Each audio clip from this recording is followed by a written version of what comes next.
ஹரி ஓம். இப்போ நம்ம எங்கே இருக்கோன்னா, வசிஷ்டருடைய பத்தினி, ரிஷி பத்தினிம்பாங்க. ரிஷிகளுடைய பத்தினிகளும், வேதங்களும், சாஸ்திரங்களும், தர்மங்களும் படிச்சவங்க. ரொம்ப தவசீலர்கள் அவங்களும். அதனால தான் சொல்லுவாங்க, "ரிஷிபிண்ட ரா தங்காது" அப்படிம்பாங்க. அதாவது அவருடைய குழந்தைங்க ஒரே இரவுல பொறப்பாங்க அப்படின்னு சொல்லியிருக்காங்க. அந்த மாதிரி மிக முக்கியமான ரிஷிகள் கிரேத யுகம், துவாபர யுகம், கலியுகம்னு கேள்விப்பட்டிருக்கீங்க இல்லைங்களா? அதில் திரேதா யுகத்தில் வாழ்ந்தவங்க, ராமாயண காலத்தில் வாழ்ந்தவங்க வசிஷ்டரும், அருந்ததியும். வசிஷ்டர் வந்து தசரதனுக்கு அமைச்சராக இருக்காப்புல. தசரதனே 60,000 ஆண்டு வாழ்ந்தார் அப்படிங்கிறாங்க. அது 60,000 உண்மையோ பொய்யோ நமக்கு அது தெரியாது. ஆனால் அவங்கெல்லாம் இன்னமும் வாழ்ந்துக்கிட்டு தான் இருக்காங்க. அதில் வந்து வசிஷ்டர் மிக முக்கியமானவர். அவ்வளவு முக்கியமான ஆலோசனை சொல்லிக்கிட்டு இருக்காரு. அவருடைய மனைவி இவங்க வந்து இமயமலையில் கங்கை கரை ஓடிக்கிட்டு இருக்கு.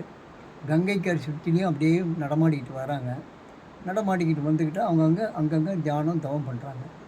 அதில் அருந்ததி வந்து சிவன், விஷ்ணு, பிரம்மா 3 பேரையும் குழந்தையாக மாற்றிடுறாப்புல ஒரு பிரச்சனை இல்லை.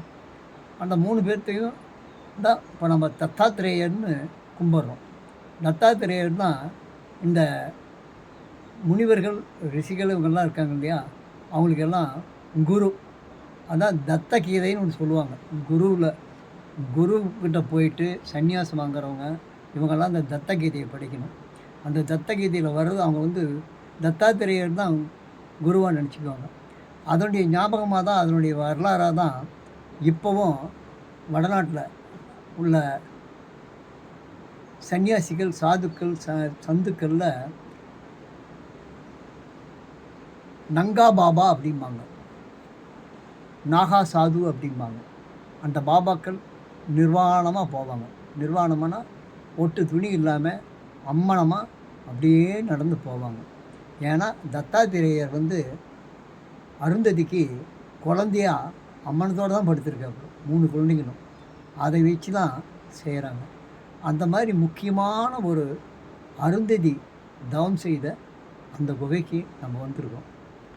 இப்போவே இந்த குகை இவ்வளவு தான் இருக்குதுன்னா, அவன் இந்த சுமார் ஆயிரக்கணக்கான ஆண்டுகளுக்கு முன்பு இந்த இடம் எதுவுமே நடமாட்டம் இருக்காது, எதுவுமே கிடைச்சிருக்காது. தியானம் பண்ணுறவன் தேடுறதே குகைகளை தான் தேடணும்.